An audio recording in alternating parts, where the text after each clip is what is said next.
right, Sheridan, and we're talking Seminole football with head coach Jimbo Fisher. You have found the Jimbo Fisher call-in show on your radio, on television, ABC 27, and you may be listening via the internet on Seminoles.com. Say it's time for the Ask the Coach segment presented by Academy Sports and Outdoors. Your home for the right stuff, the low price every day. This week, Robert Wilson submitted his question via the Ask the Coach button on Seminoles.com, and Robert Wilson asked, Coach, do you have any pregame rituals or superstitious habits? I guess, do you personally, as the head coach of the number one ranked team in the country, have any pregame rituals or superstitious habits? I do. You do? You're not the other part of that superstition, I can't tell you. Oh. No, I do. A lot of them have to do. I do the same thing, how we ride in the bus, what I say, a lot of the things we do. And Trey and I ride into the game, how we come off the bus, walk into the stadium. There's all kind of little things. Like, times I get dressed, times I go down to the locker room, times I walk out on the field. It's always the same time.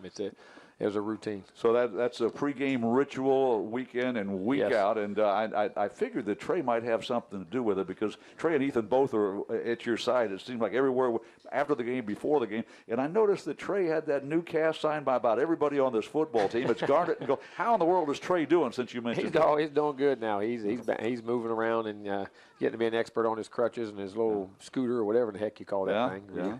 With the one leg up, so he's getting around good. That's good looking. If you got to have a cast on, you got to have one like Trey's got on. You know what I'm saying? That was a good looking cast. That is our Ask the Coach question. Submit your question for the coach on Twitter and use hashtag Jimbo or click on the Ask the Coach button located on Seminoles.com. Ready for some more phone calls? Let's go. Here we go. Let's talk to Hunter from Bainbridge. Go ahead, Hunter. You're on the air with Jimbo.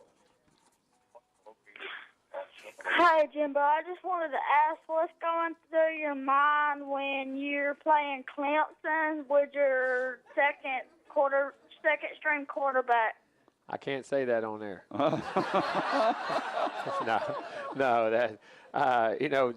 Things that go through your normal game plan when you get somebody out there. We had other supreme confidence in Sean and what we were doing. We were just trying to make sure that we put him in good situations to get confidence in the game early. And once he did that, then he started playing. But trying to get the right plays for the guys to be successful and so they can enjoy the success of winning. All right, Hunter, there is your answer. Calling from just north of the border, Bainbridge, Georgia. Tom is in Tallahassee. Go ahead, Tom. You're on the air with Jimbo. Hey, hello. Hey. You're breaking up just a little bit, buddy. I can't quite hear you. Yeah, you want to step back from that phone just a little bit further. Hello? Hello, Tommy. Tom from Tallahassee. We lost Tom. Tom, give us a call back. Please. I couldn't. It was real loud. It got staticky. I couldn't quite hear it. Phil from Beachton. Go ahead, Phil. You're on the air. A regular caller.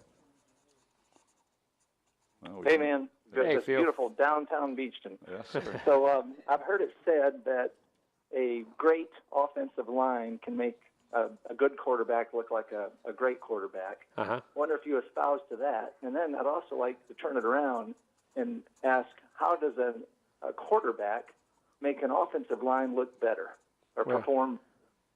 It works both ways. That's why it's such a great team sport. An offensive line can make up because it can run the ball, give extra protection to a guy, but at the same time, a great quarterback who really knows what he's doing and understands, has great skill guys around him, can get the ball out, get the guy to skill guys, that makes decisions faster, that processes information. They don't have to hold blocks as long. It can be just as mutual. I mean, and you have to know accordingly how to call plays. For instance, in that game, we knew we were having trouble the first half. We thought we could run. We had some big plays down the field. We just couldn't quite get the protection to get them there. So the second half, we come out with much more rhythm throws, timing throws, got Sean in a rhythm, got the offensive line some confidence because they were able to block them. And then when we did have to make those throws later in the game, when we hit Rashad, we did the same thing. So I think, you can do it from a coaching standpoint, a play calling standpoint. You got to get a feel for the games. Now, sometimes it takes you a couple series because you got to be careful not to jump too quick to get out of stuff. But as a play caller, that's always the timing of it. But good quarterbacks can do that for offensive line, and it's vice versa. I mean, because if you run the ball, you can protect a quarterback and do things like that. But a quarterback who knows what he's doing, processing information and getting the ball in and out of his hand and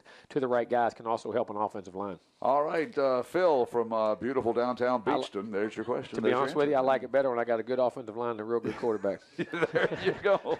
That makes it a lot easier. Don't we all like that? Hey, thanks, Phil, for your phone call. That opens up a line, 1-877-99-NOLS. You want to connect via Twitter, it's hashtag Jimbo, or press the Ask the Coach button on Seminoles.com. The party's downtown on Friday nights at Clayman Plaza, preceding each FSU home football game. FRLA Friday night block parties kick off at 5 and are presented by the Florida Restaurant and Lodging Association, Triangle Sales, Century Link Prism, State Farm, and Kia Auto Sport. I understand last Friday night was a blast in downtown Tallahassee. Join us next time we have a home game there. Hashtag Jimbo, or call this number, 1-877-99-NOLS. The Jimbo Fisher Call-In Show, presented by Napleton Infinity, live from the 4 Points by Sheridan, will continue after these messages.